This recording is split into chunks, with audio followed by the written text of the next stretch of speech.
Welcome to the class, a crash course in data science. I thought I'd start off by telling you a little bit about the instructors of the class. The three of us are actually the co-instructors and co-developers of the executive data science specialization, and so we're all going to be part of this first class and getting you comfortable with and introduced to data science. So I thought I'd tell you about a little bit about each of us. So Brian Caffo is a professor of biostatistics here at Johns Hopkins. He works primarily in the analysis of data from neuroimaging experiments, and so he leads a team of data scientists that analyze that type of data and interact with medical professionals and scientists here at Johns Hopkins campus. I am also a data scientist here at Johns Hopkins. I'm an associate professor of biostatistics and oncology here at Johns Hopkins, and I work primarily on the analysis of genomic data. And so that's the data about your genome and how you use that genome and relate it to personalized medicine and other areas where you can use your genome to tell you something about how you're going to vary compared to other people. And then the third instructor is Roger Pang, and Roger Pang is also an associate professor here of biostatistics at Johns Hopkins, and he works primarily in the analysis of data from environmental health studies. And so he analyzes, again, data sets that come in that relate environmental health data to other public health quantities that are of interest to regulators and other people. And so the two of us, Roger and I, actually also write a blog together, the Simply Statistics blog. And so that blog deals with a lot of data science issues. It covers a lot of the material. You might see some of those blog posts pop up in later lectures.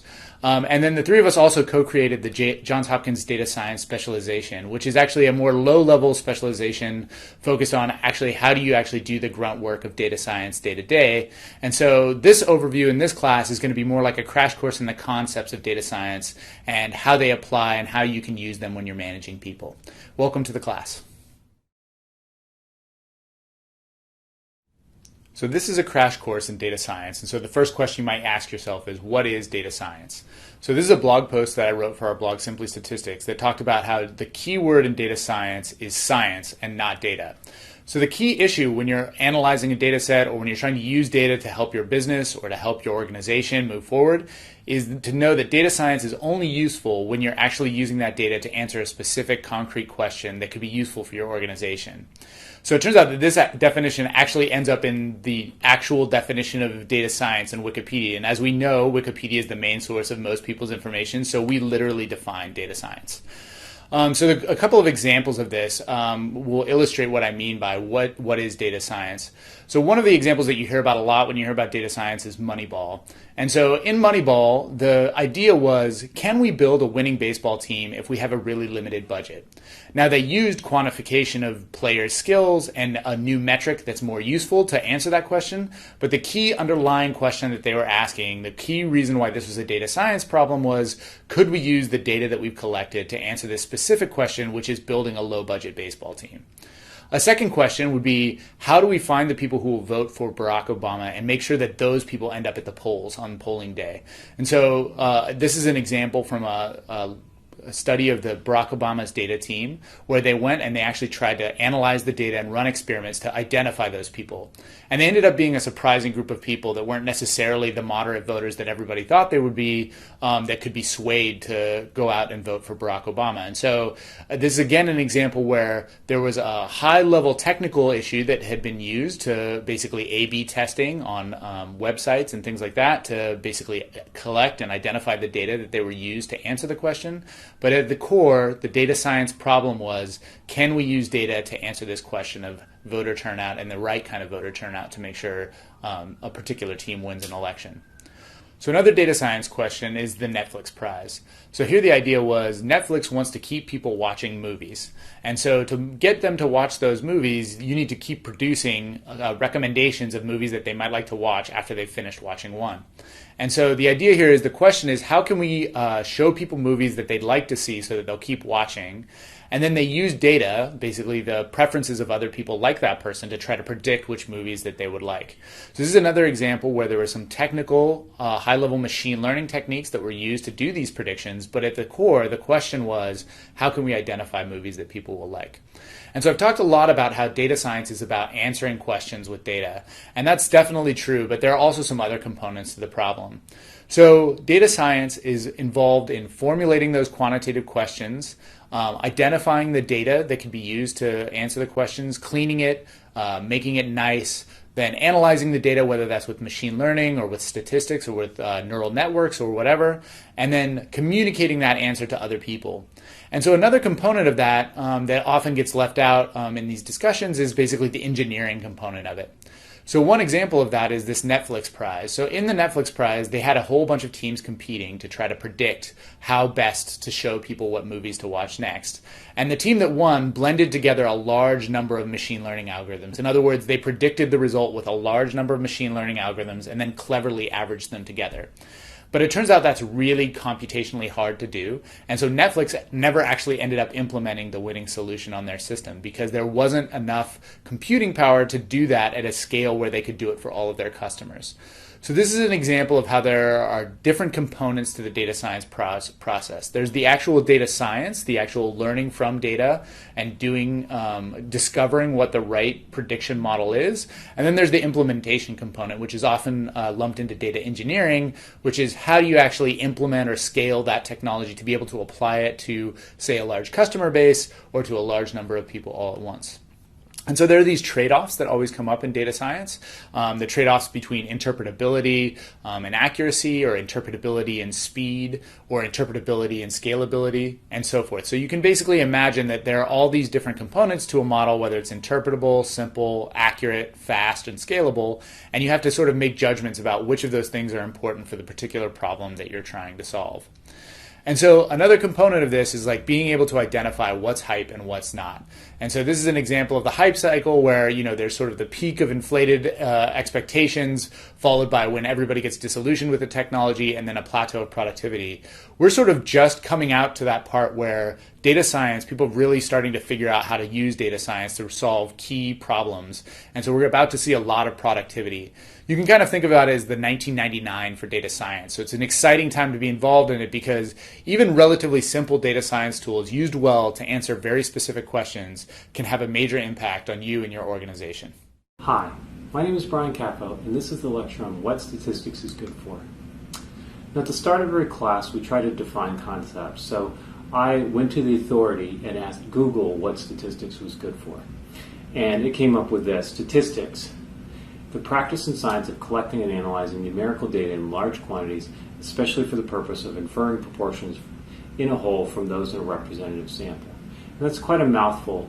So I've decided instead of trying to define statistics, to really just pick up some of the core activities of statistics and go through some examples of those. When I think about the core of statistics, I come up with 4 key activities that define the field. There are, of course, others, and all these activities are overlapping. They're not perfectly parcellated, okay? But these 4 activities are descriptive analysis, which includes things like exploratory data analysis, just quantification, like creating tables, summarization, and unsupervised clustering. Inference, the second topic, includes things like estimation, sampling, variability, and defining populations. Prediction, the third activity that I think of associated with statistics, includes things like machine learning, supervised learning, any instance where we want to create a lot of predictions from maybe a lot of predictors or even just a few predictors. And then design. Design is the process of designing experiments. So again, these 4 activities to me cover a lot of what I think of as statistics, and they're overlapping. Inference and prediction are, of course, highly overlapping. Descriptive analysis and inference, they're all quite a bit overlapping. But let me go through some examples of each of these to get you sort of thinking about some of these topics and how statistics might be useful for you. So here, let's start with descriptive analysis, and I put up a picture of the great Roger Pang's exploratory data analysis book, which you can get for free on LeanPub. By the way, I think that's Roger's actual dog on the cover, by the way. So let's talk a little bit about descriptive analysis. And in each case, when I describe one of these 4 activities, I tried to come up with an example that's a good defining example of these. In this case, I came up with the example that's from my field, functional magnetic resonance imaging, that really created quite a stir. In this case, some really good researchers, Power, Barnes, Snyder, Schlager, and Peterson, real heavy hitters in this area, did this great plot, and let me summarize what's going on in this plot. They were looking, what we're interested a lot in this area is correlations between different areas in the brain with respect to brain activity. So we want to know when brain activity goes up and down, when that correlates in different areas of the brain. We call that connectivity. And what they figured out by doing this plot is when they got rid of some bad scans from people moving their head around, that the estimated correlations from their data changed quite a bit, and the short-range correlations changed in a different way from the long-range correlations. And this had profound impact on our field because everyone had thought up to that point that they'd been doing a good job of getting rid of head motion, but this exploratory plot really was a defining characteristic for making the field understand that, well, no, there was some motion left over, and it's possible that a lot of what's being reported in the literature is not actual brain connectivity of scientific interest, but whether or not people are moving their head in the scanner. And I don't know these folks personally, but I can imagine them going through an exploratory data analysis, seeing this plot, and having an aha moment. And that's, I think, what exploratory data analysis is best for, is really coming up with hypotheses. Since this paper was published, mountains of research has been done on the subject of motion in the fMRI scanner. So that's a great example in my mind of an exploratory data analysis plot. This plot made it into their paper and created quite a stir. Okay. Let's now talk about inference. I have a picture of my much more austere statistical inference LeanPub book, which you can get for free on LeanPub if you want to read more about the subject of statistical inference. I define statistical inference as the process of making conclusions about populations from samples. And to me, it was pretty easy to think of a famous example of statistical inference because we're confronted with one very frequently, and that is election polling. In that case, the population we're interested in making inferences about is the population of voters on election day, and we want to know the proportion of them that will vote for a candidate. So we are confronted with a fairly classical statistical inference problem every 2 years, 4 years for presidential elections. And in fact, in the 2012 presidential election, there's quite a brouhaha exactly over the process of statistical inference. In fact, at one of the news television shows on the night of the election, one of the political pundits, Karl Rove, just refused to believe in fact, their own team's polling results. And even well prior to that night, the statistician Nate Silver had been doing a lot of publicity, really kind of promoting the idea that, well, Obama has really, for the most part, locked up this election, to much derision from a lot of the political pundits. And what happened after the election was a very interesting discussion about the role of inference and about the role of how much we believe inference when discussing polling. So if you want an interesting collection of reading on statistical inference and how it plays out in the media, then you can read up on the 2012 election. But at any rate, more germane to this class is the idea that election polling is a great example of statistical inference. We have a clearly defined population of interest, a clear parameter that we're interested in, and we can't poll everyone, so we're going to get an estimate of that population parameter from a sample. Let's talk about prediction. And I put a link here to Jeff Leake's Practical Machine Learning class, which is a great class to learn about the details of prediction. So I didn't have, again, this was another example where I didn't have to think too hard about coming up with a really well-known example of prediction. And here I thought about stock market prediction.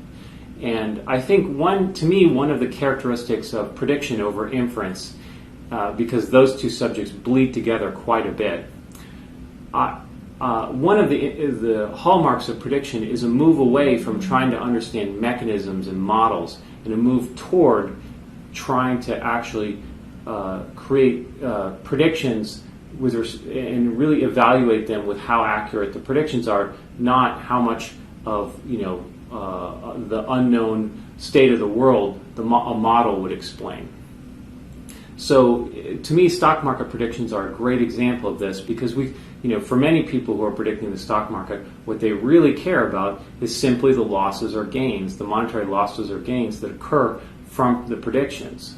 Okay, and this is the modern way to think about predictions, I might add. And so the frame of mind has shifted, whereas someone who was an academic studying the markets might be interested in why the market moves in the ways that it does, regardless of whether or not they personally make a lot of money off of that knowledge. So another example, great example of prediction that's occurring a lot lately, and probably one of the things that drove you to this class, is how important modern machine learning and modern prediction algorithms have become in data science. For example, Amazon wants to recommend for you things that you might want to buy on their site. Netflix wants to recommend movies. At the heart of all of these activities is a machine learning process that's coming up with these recommendations. And again, they care less about the underlying psychology and fundamental truths of why you're doing these things, but more care about we want to give the person the most relevant ads, so they click them and then buy things. So a huge chunk of marketing and online retail and etc. all rely on machine learning now. It's been somewhat of a revolution in prediction. Finally, the last thing that we wanted to talk about was design. And design is perhaps one of the most important things that we cover, though it's often overlooked. And it's often overlooked because in many, many settings we don't have control over the design. We just get the data that we get, and we don't have a choice over it. However, and I put up a picture of the famous R.A. Fisher's book. This is a reprint of it from Oxford. The Statistical Methods of Experimental Design and Scientific Inference is a real classic. So, and R.A. Fisher was the patriarch of the idea of statistical design. So when trying to think of an example for statistical design, the first thing that came to my mind for data science was A/B testing, sort of the most classic example of statistics design in the data science world. But I wanted to instead talk about clinical trials, because I think clinical trials impact our lives more. When things are really on the line, when the government has to decide whether or not to allow a drug or a therapy to be executed to the population at large, there's a demand to have a clinical trial. And it's so important that there are entities like clinicaltrials.gov to keep track and monitor clinical trials. The hallmark of a clinical trial is the randomization of treatment groups so that it balances unobserved covariates. So the idea of randomization is the fundamental hallmark of both clinical trials and A/B testing. But germane to our discussion today is the fact that randomization is part of a carefully controlled experimental design. In a clinical trial, they're trying to control as much of the experimental design as possible. And that's one of these four corners of the field of statistics that is so important. So just to remind you what these four activities are, they were exploratory data analysis, inference, prediction, and experimental design. So I look forward to seeing you in some of our future classes, and we'll talk a little bit more about each of these topics in turn. Hi, my name is Brian Capo, and this is the lecture on machine learning. So I'm going to define machine learning as a set of algorithms that take a set of inputs and return a prediction. And I would classify the way in which it returns a prediction, at least in the two ways that are most useful for data science, as two broad categories. And this is non-exhaustive. There's other aspects of machine learning, but the two I want to focus on are unsupervised and supervised versions of machine learning. In an unsupervised case, you're trying to build a prediction, but where you don't actually have the outcome to train the algorithm. So I would define unsupervised learning as trying to uncover unobserved factors. And some examples of this would be clustering, mixture models, and principal components. To give you an example, I will go back to one of the first examples of clustering, and that is for the famous G factor in psychometrics.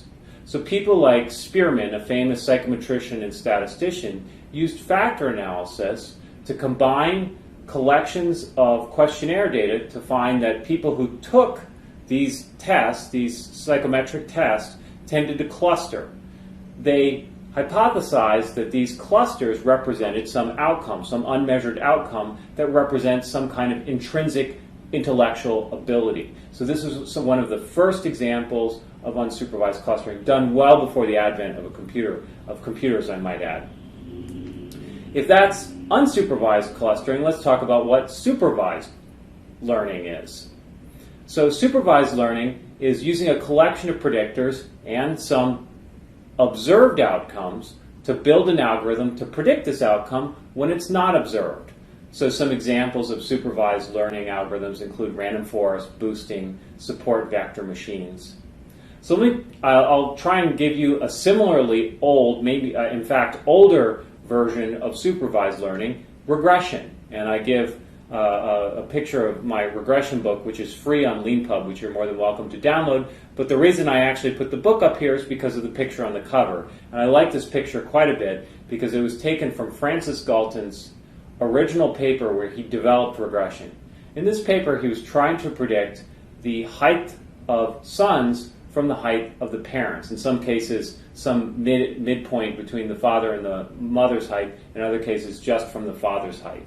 But this is an example where we have an observed outcome, the son's height, and then we have the predictor, the father's height. And Francis Galton wanted to build up an algorithm so that when you just knew the father's height and say the mother was still pregnant, then you could try and predict what the son's height was. So this led him to the development of what we think of now as linear regression.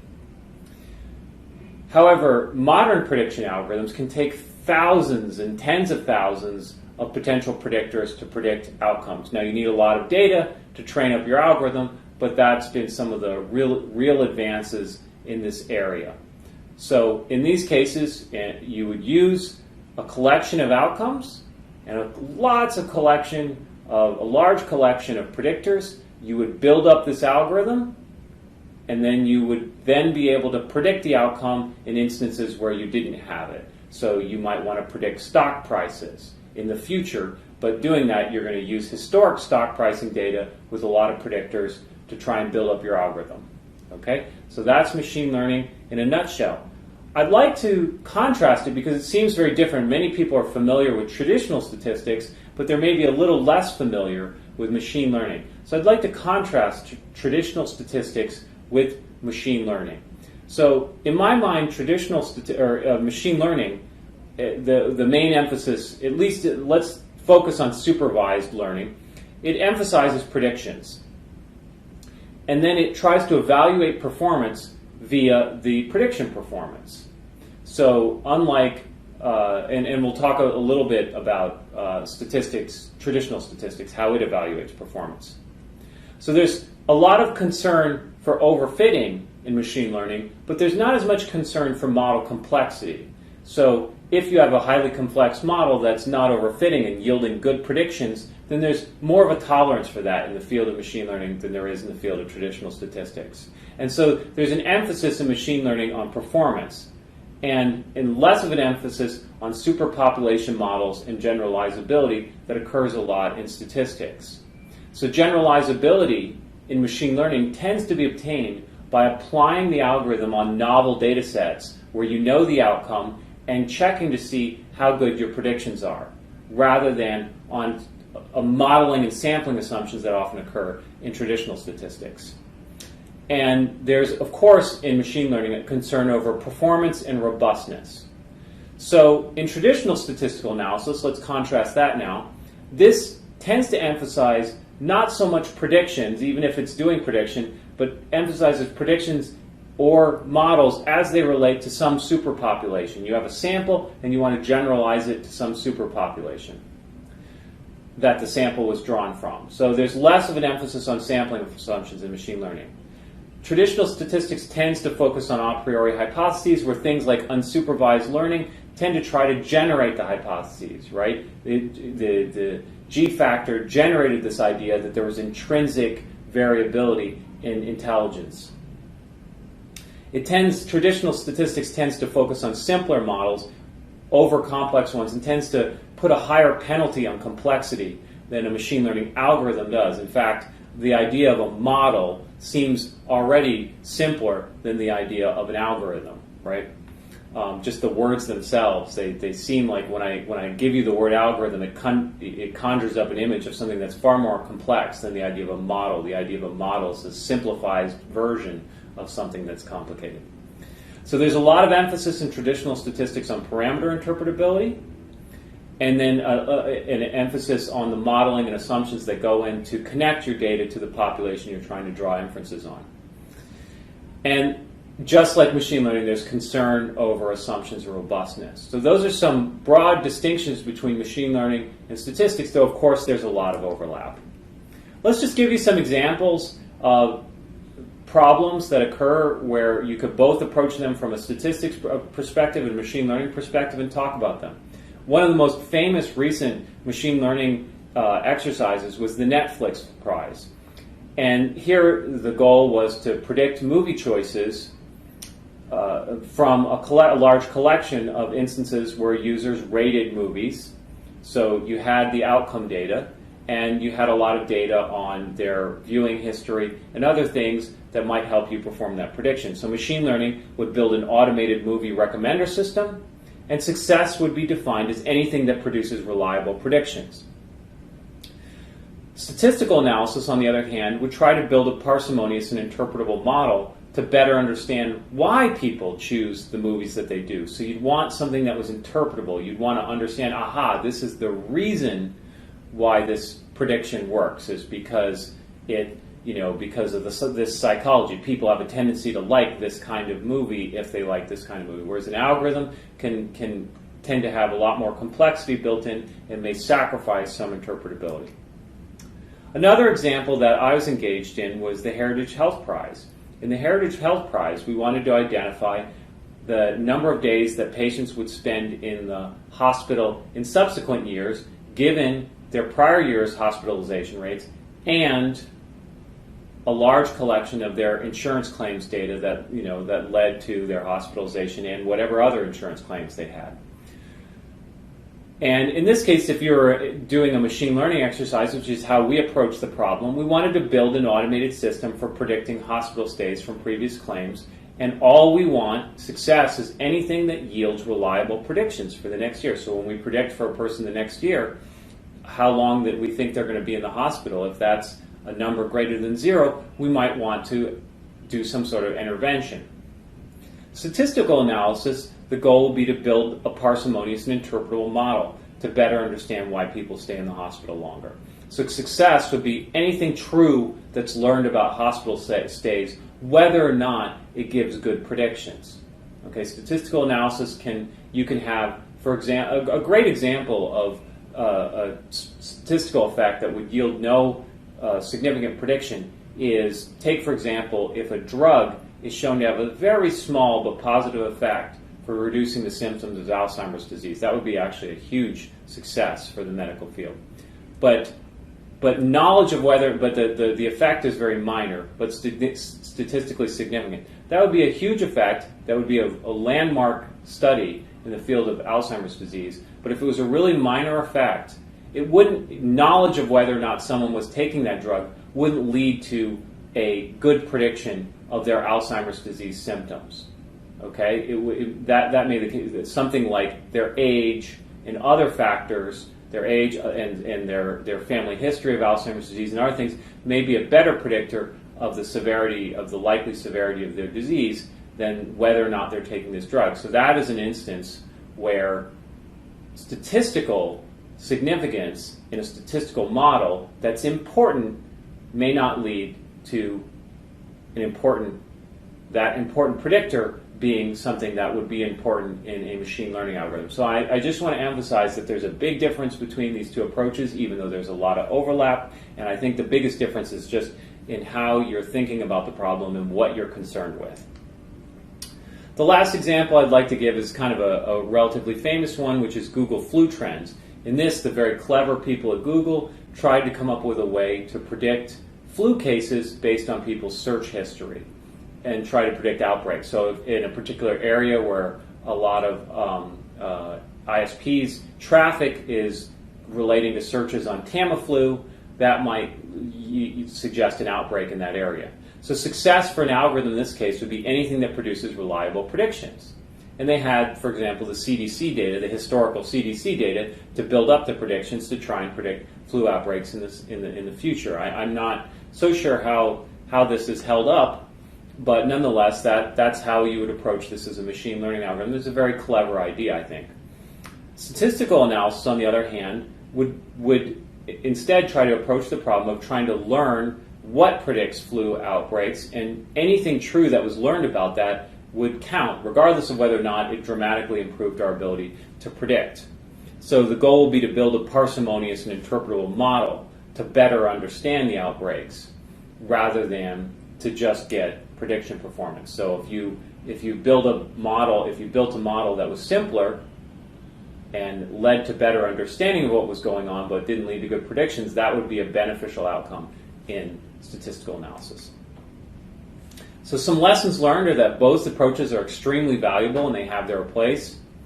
And the amount of tolerable model and algorithm complexity changes dramatically between the approaches, and their goals are often very different. However, I would say this caveat that there's a fair amount of work in making machine learning more interpretable, and a fair amount of work in making traditional statistical approaches have better prediction. So it does seem like both fields are working towards some common areas in the middle. In the next lecture, I'm just going to give you some examples of further reading that you can go into for contrasting traditional statistics versus machine learning. So thank you for listening, and I'll see you in the next lecture. This lecture talks about software engineering and what it means for data science.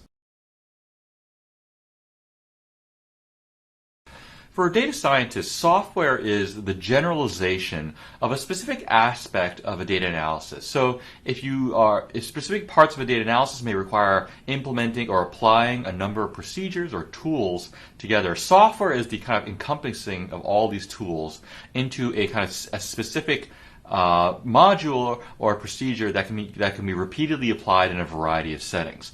So software allows for the systematizing and the standardizing of a procedure so that different people can use it and and understand what it's going to do at any given time. So what software is useful for is that it formalizes and abstracts the functionality of a set of procedures or tools by developing a well-defined interface to the analysis, so the software will have an interface or a set of inputs and a set of outputs that are well understood, and people can understand the inputs and the outputs without having to worry about the gory details of what's going on underneath.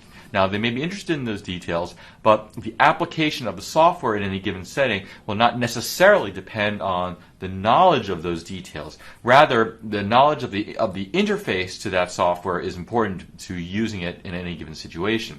So, for example, most statistical packages will have a linear regression function, which has a very well-defined interface for them. Usually, for example, you'll have to input things like the outcome and the set of predictors, and maybe there'll be some other inputs like the data set or weights. But most linear regression functions kind of work in that way. And importantly, the user does not have to know exactly how the linear regression calculation is done underneath the hood. Rather, they only need to know that they need to specify the outcome, the predictors, and a couple of other things. And so the linear regression function abstracts all the details that go on underneath that are required to implement linear regression, so that the user can apply the tool in a variety of settings. So there are basically three kind of levels of software that I can think about, going from kind of the simplest to the most abstract. And so at the first level, you might just have some code that you wrote. And so this is really the first step towards encapsulating automation of a set of procedures. For example, you might have a loop of some sort that repeats an operation multiple times. So this is the first step, and then the next step might be some sort of function. So regardless of what language you may be using, often there will be some notion of a function which is used to kind of encapsulate a set of instructions. And the key thing about a function is that you'll have to define some sort of interface, which will be the inputs to the function, and then the function may have a set of outputs, or it may have some side effect. For example, if it's a plotting function. And then, so the user only needs to know those inputs and kind of what the outputs will be. And so this is kind of the first level of abstraction that you might encounter, where you have to actually define an interface to that function. And then the very highest level is an actual software package, which will often be a collection of functions or functions and other things that will be a little bit more formal, because there will be a very specific interface or API that a user has to kind of understand. And often for a software package, there'll be a number of convenience features for users, like documentation or examples or tutorials that may come with it to help the user to kind of apply the software to many different settings. So a full-on software package will be most general in the sense that it should be applicable to kind of more than one setting, and maybe more broadly useful to people. So one question that you'll find yourself asking is, at what point do you need to systematize common tasks and procedures across projects versus recreating code or writing new code from scratch on every new project? Now, it depends on a variety of factors, and answering this question may require communication within your team and with people outside of your team potentially, because you may need to have an understanding of how often a given process is repeated or how often a given type of data analysis is done in order to weigh the costs and the benefits of of investing in either a software package or something like that. And so within your team, you may want to ask yourself, is the data analysis you're going to do, is that something you're going to build upon for future work, or is it just going to be a one-shot deal?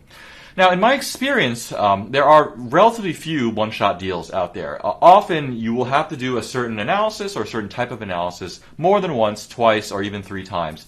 And at that point, it's usually often you've kind of reached the threshold where you want to write some code, write some software, or at least a function. So the point at which you need to systematize a given set of procedures is probably going to be sooner than you think it is, because things will more likely be done more than once. Now, the initial investment for developing more formal software will be higher, of course, but that will likely pay off in savings in time, down the road. So my basic rule of thumb is that if you're going to do something once, that does happen on occasion, just write some code and document it very well. The important thing is that you want to make sure that you understand what the code does, and so that requires both writing the code well and writing documentation, because you want to be able to reproduce it down the road in case you ever come back to it, or in case someone else comes back to it and needs to understand what was done. If you're going to do something twice, write a function. This allows you to abstract a small piece of code. It forces you to define an interface so you have well-defined inputs and outputs. And that will allow for other people to kind of access a given function and apply it to whatever situation they're in. And then if you're going to do something 3 times or more, you should think about writing a small package. It doesn't have to be commercial level software, but a small package which encapsulates the set of operations that you're going to be doing in a given analysis, and also write some real documentation so that people can understand what's supposed to be going on, and can apply the software to a different situation if they have to.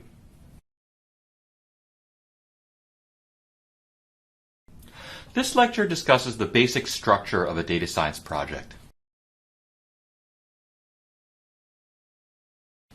A typical data science project will be structured in a few different phases that I'll talk about separately in this lecture. So there's roughly 5 different phases that we can think about in a data science project. The first phase is the most important phase, and that's the phase where you ask the question and you specify, what is it that you're interested in learning from data.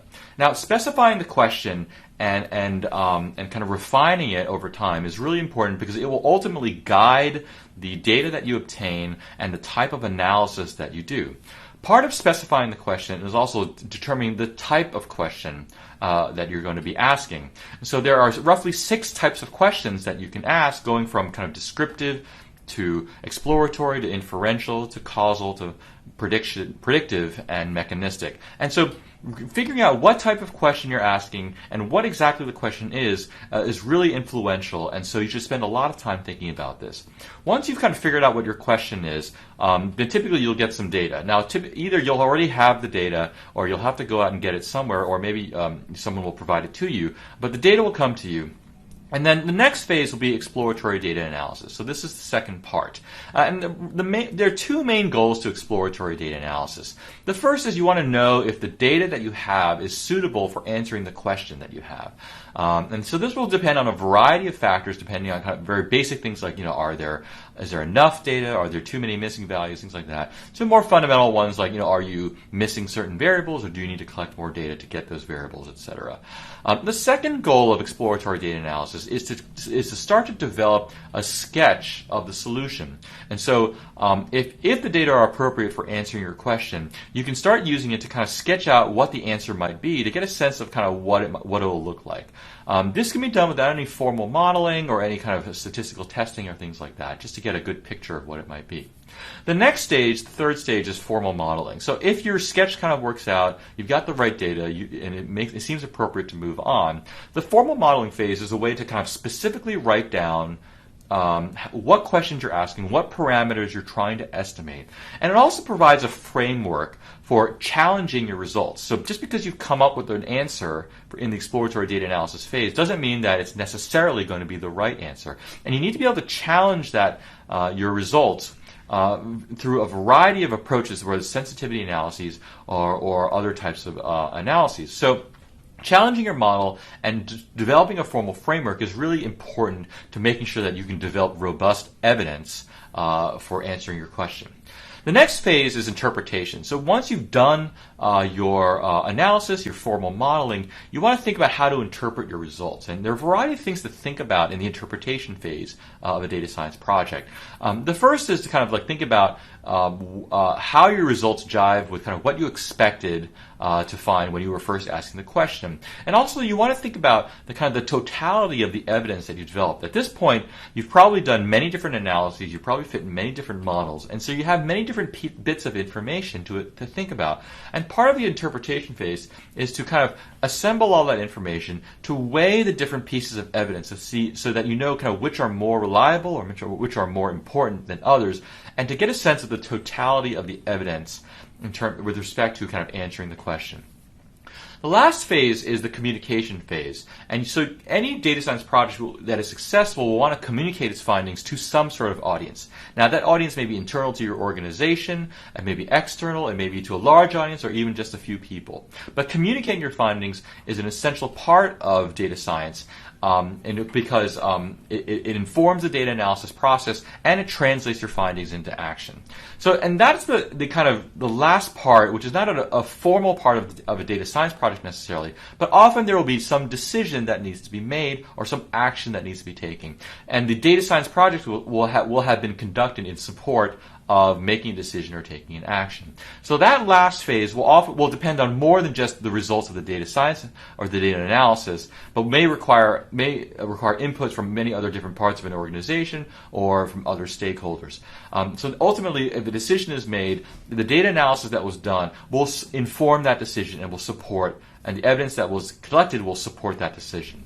So these are roughly the 5 phases of a data science project. There's the question, there's exploratory data analysis, there's formal modeling, there's interpretation, and there's communication. Okay.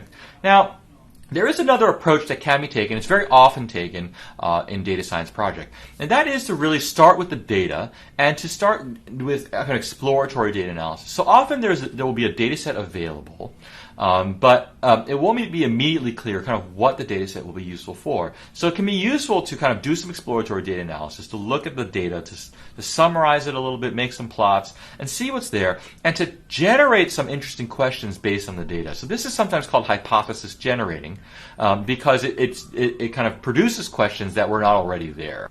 once you've produced the questions that you want to ask based on your initial kind of exploratory data analysis, it may be useful to kind of get more data or other data to kind of do an exploratory data analysis that's specific to your question now, and then continue with the formal modeling, interpretation, and communication.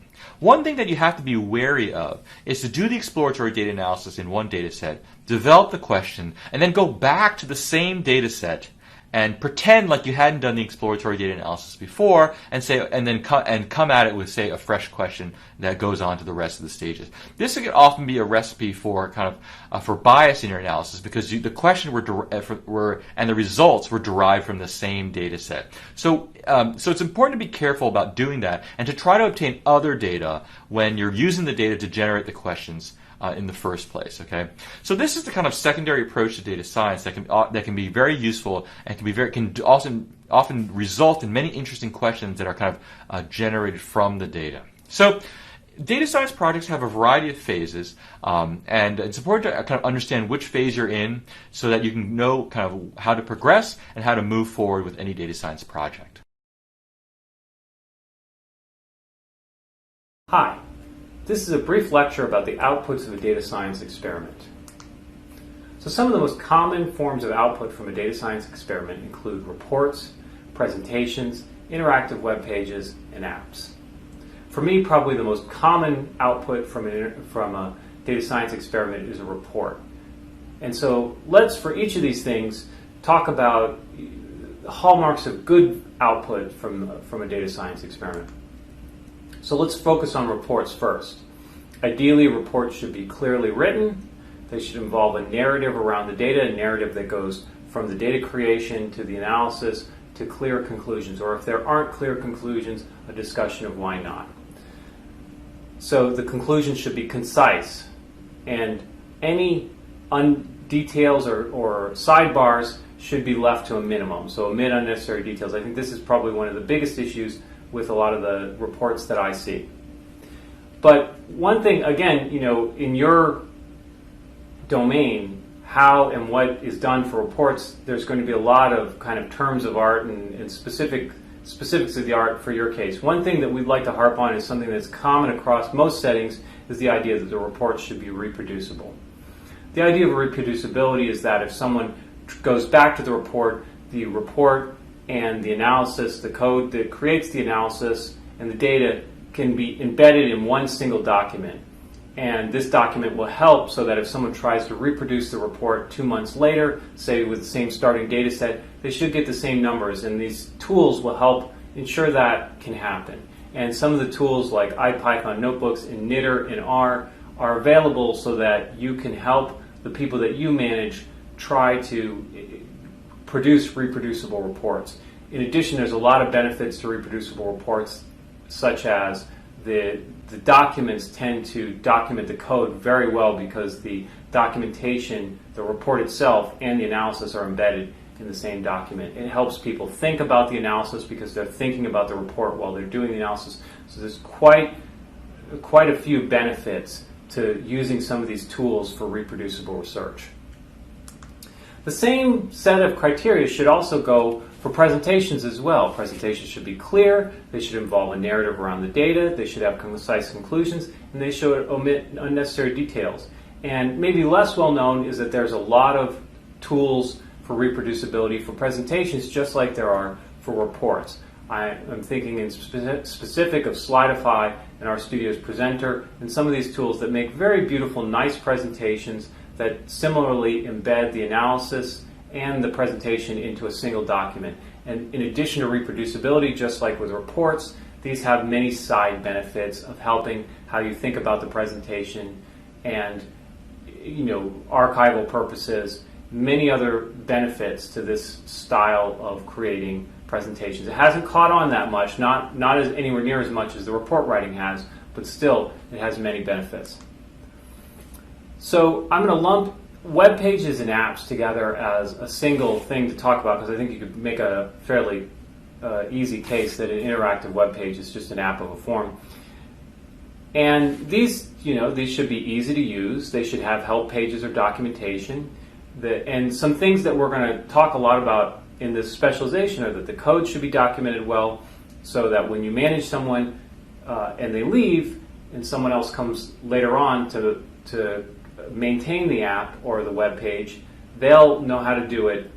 They'll come in later. Or even if the person who's doing it puts it down for several months and has to go back to it, having good documentation is going to help them do that better. The second thing that we harp on a lot in this specialization is that code should be version controlled. And the tools like Git and GitHub and other tools like Subversion are available now to make version control very easy. So we think part of best practices should be executing a culture of version control and reproducibility in your management process. Let me just go through an app here.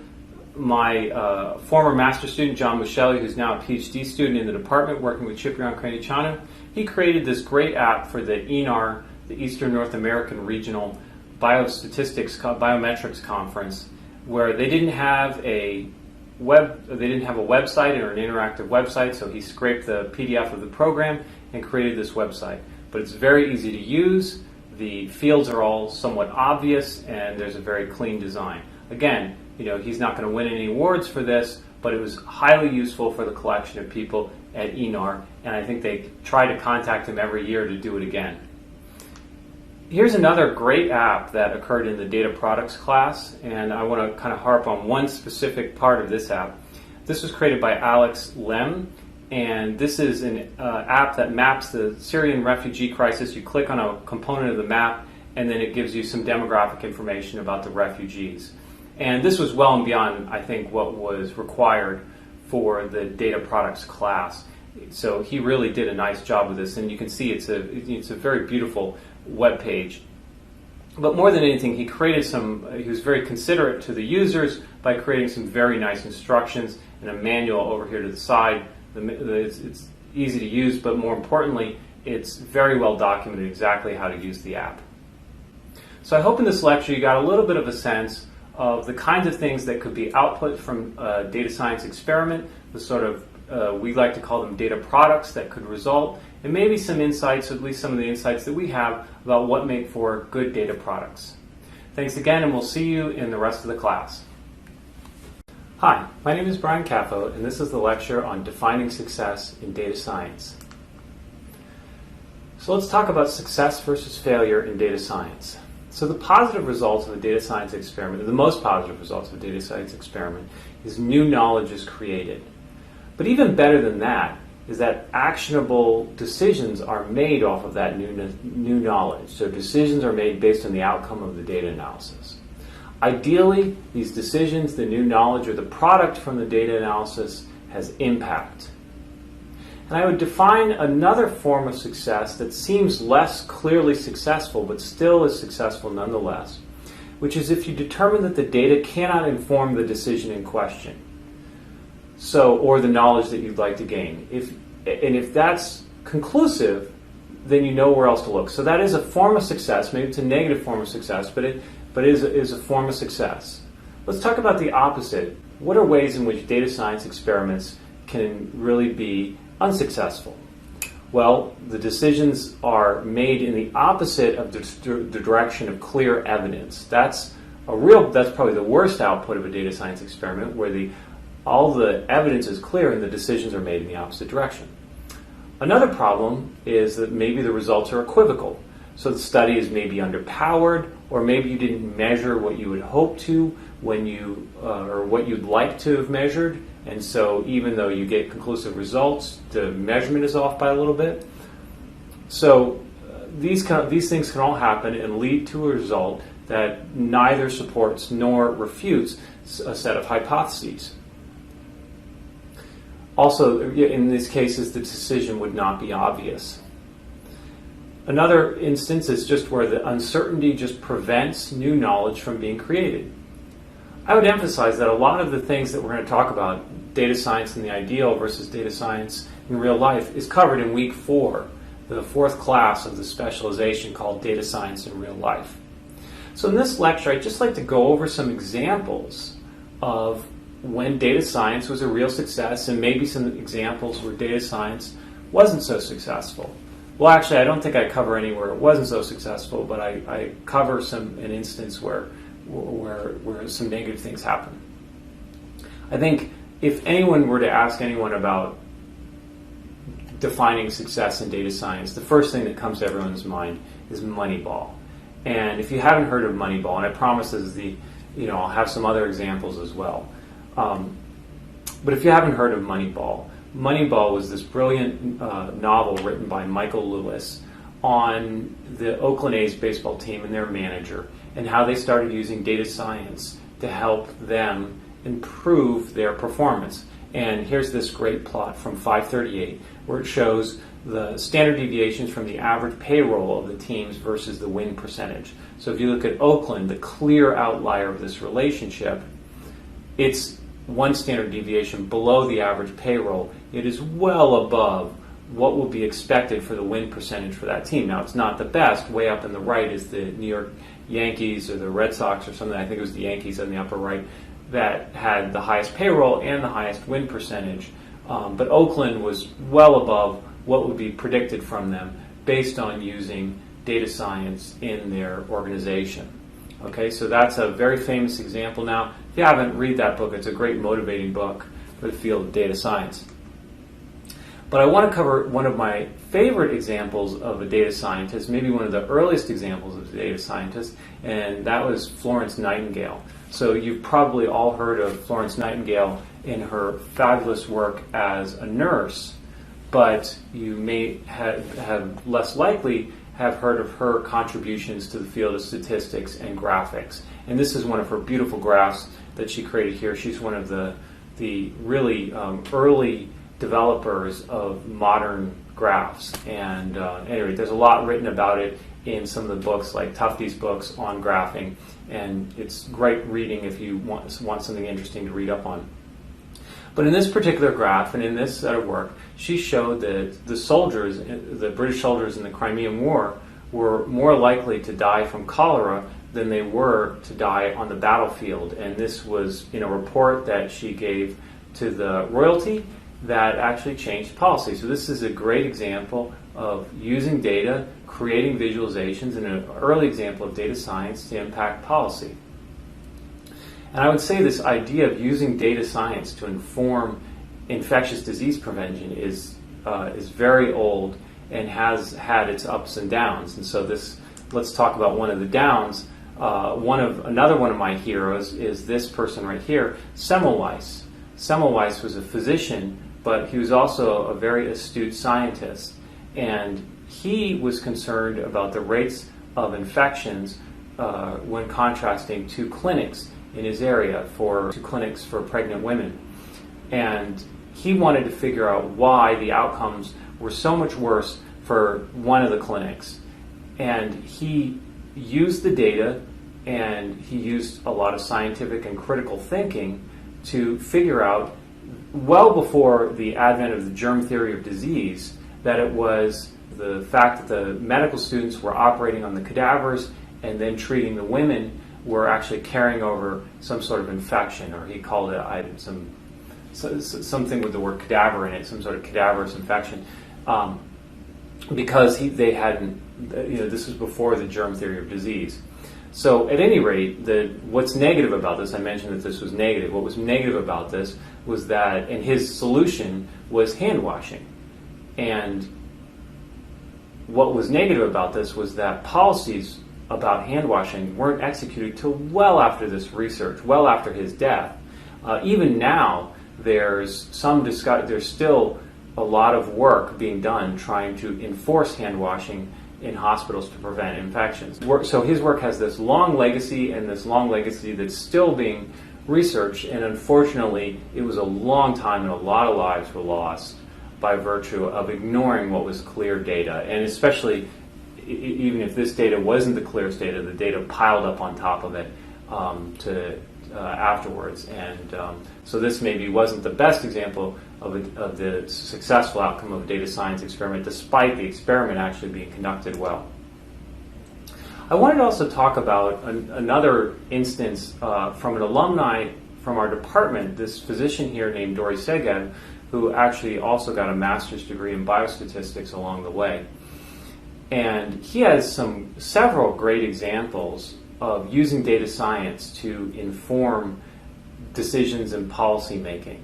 So in one example, and I would say what he's ultimately, his career seems to be shaping up as, from my outside viewpoint, is he's applying the field of data science to transplantation research, whereas traditional transplantation research was really all about improving technique, for example.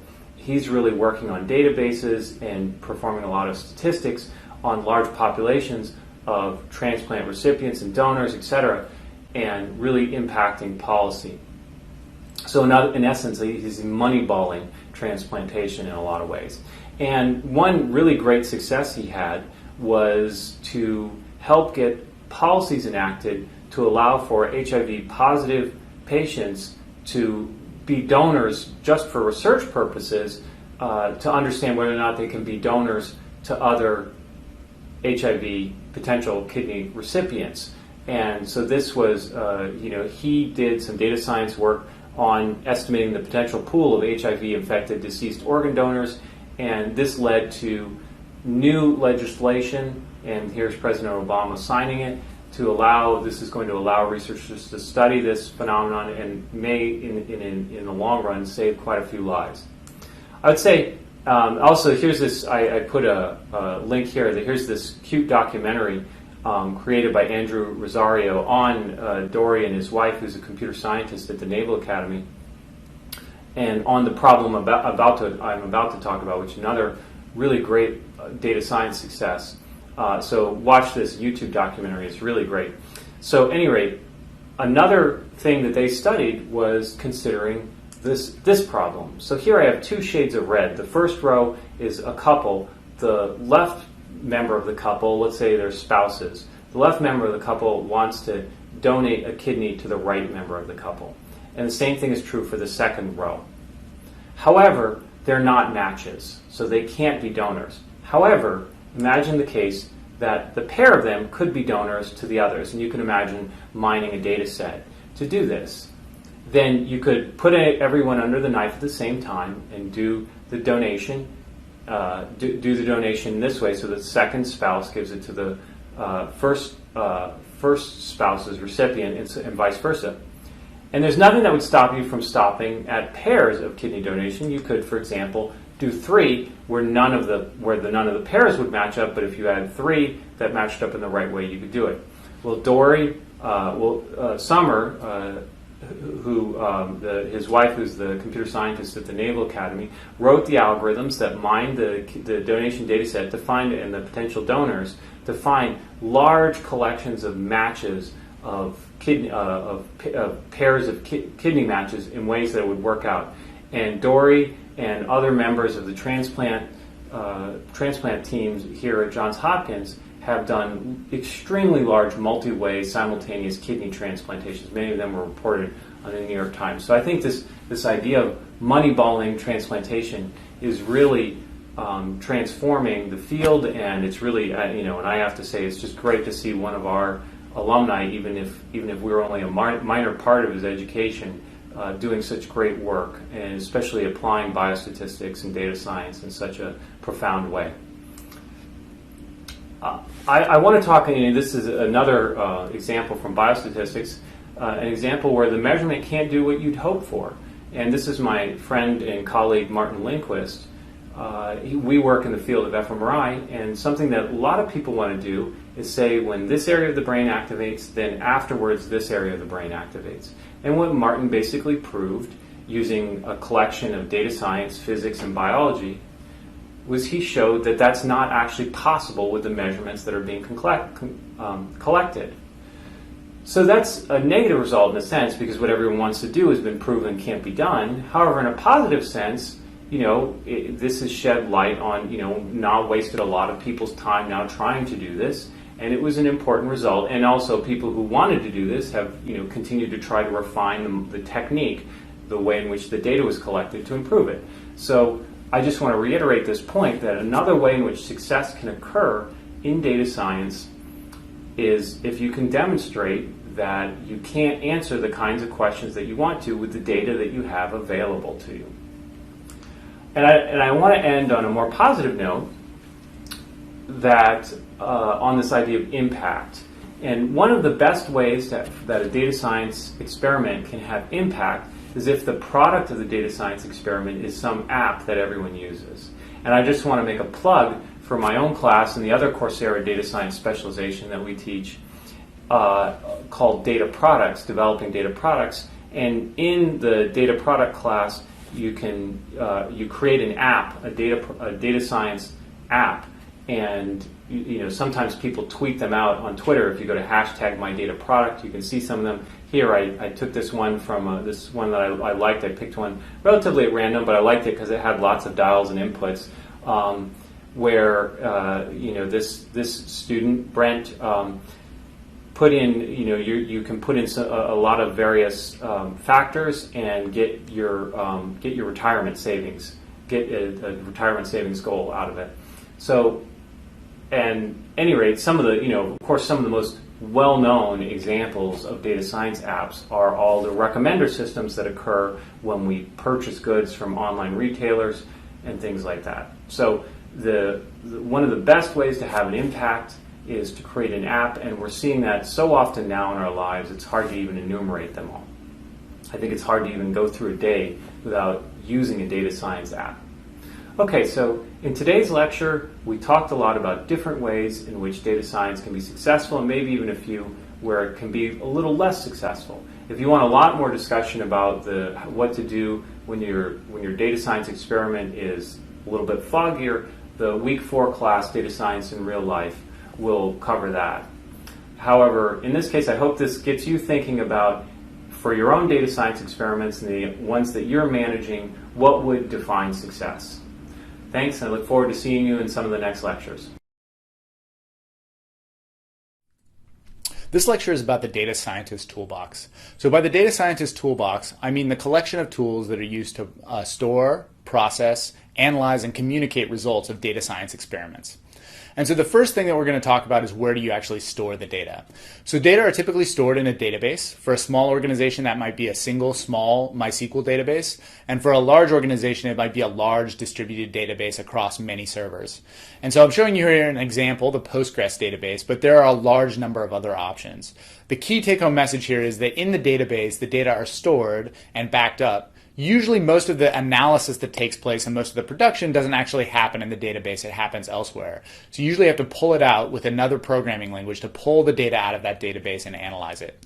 So the two most common languages for doing that, the first one is R programming language. So the R programming language is basically a statistical programming language that allows you to pull data out of a database, analyze it, and produce visualizations very quickly. This forms the basis for our data science specialization. The other major programming language that's used for this type of analysis is Python. So Python is another similar language that allows you to pull data out of databases, analyze it, manipulate it, visualize it, and connect it to downstream production. So the other thing that you need to do to be able to use these languages and to pull them out is actually some kind of servers or some kind of computers that you can run those programming languages on. So you have the database, which stores the data, and then you have the servers, which you will use to basically analyze the data, and those servers will run the languages R or Python and so forth. Here I'm showing you an example, Amazon Web Services. This is a set of computing resources that you can actually rent from Amazon. And so many organizations that do data science actually just directly rent their computing resources rather than buy and manage their own. This is particularly true for small organizations that don't have a large IT budget. So they would actually go out and just rent their computing resources that then they would be able to use to analyze data. Once you've actually done some low-level analysis and maybe made some discoveries or done some experiments and decided actually how you're going to use data to make decisions for your organization, you might want to scale those up. So there's a large number of sort of analysis tools that can be used to provide more scalable analysis of data sets, whether that's in a database or by pulling the data out of the database. So two of the most popular right now are the Hadoop framework and the Spark framework. And both of these are basically ways to analyze at a very large scale scale data sets. Now, you can do interactive analysis with both of these, particularly with Spark, but it's a little bit more complicated. It's a little bit more expensive, especially if you're applying it to large sets of data. So it's very typical in the data science process to take the database, pull out a small subsample of the data, process it and analyze it in R, Python, and then go back to the engineering team and scale it back up with Hadoop or Spark or other tools like that.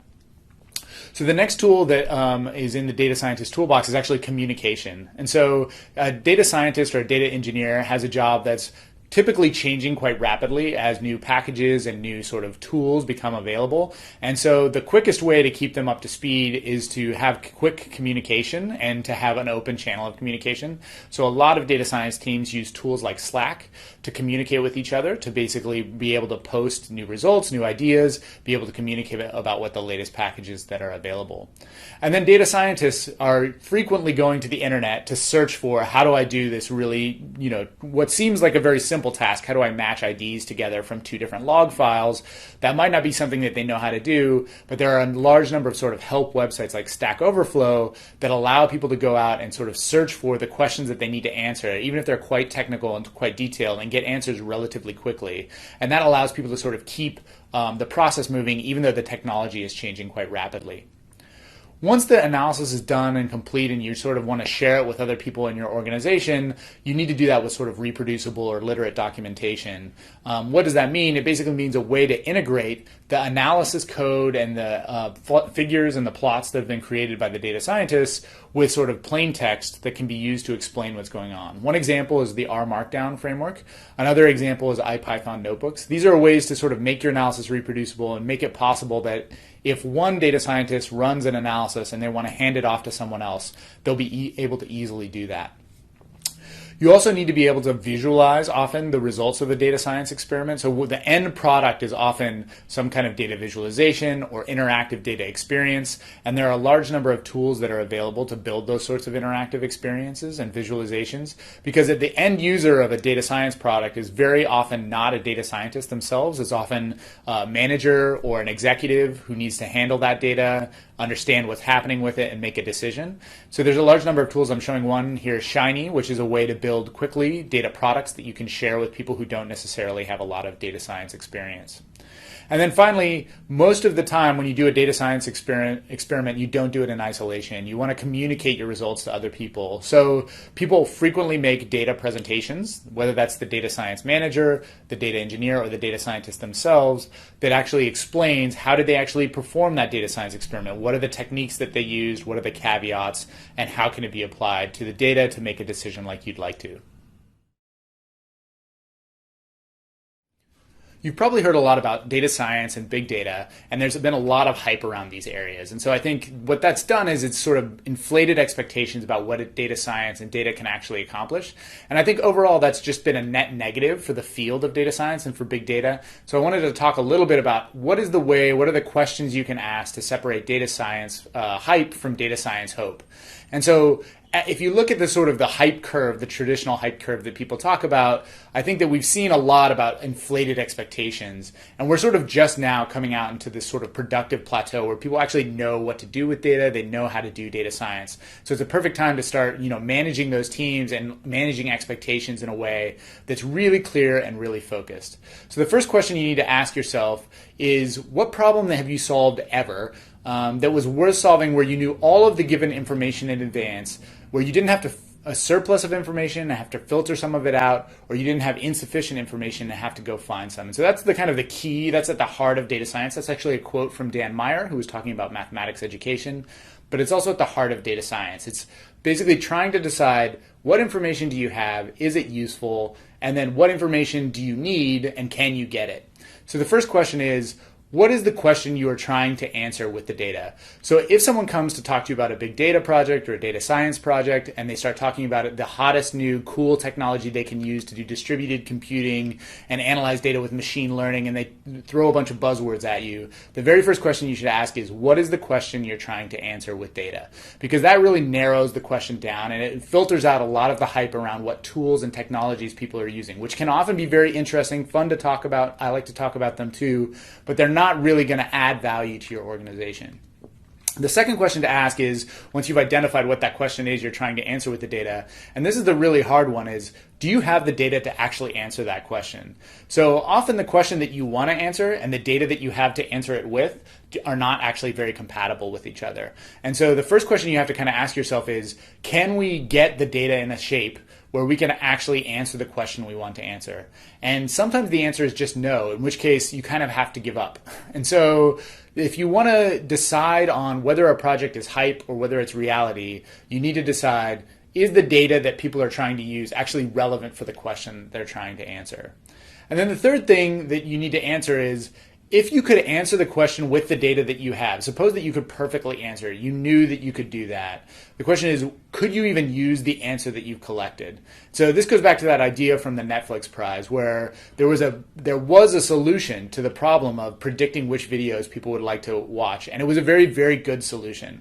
But it wasn't a solution that could be implemented with the computing resources that Netflix had in a way that was sort of financially expedient. And so even though they could answer the question, even though they did have the right data, even though they were answering a specific question, they couldn't actually apply the results of what they figured out. So if you ask these three questions, you can very quickly decipher whether a data science project is about hype or whether it's about a real contribution that can really move your organization forward.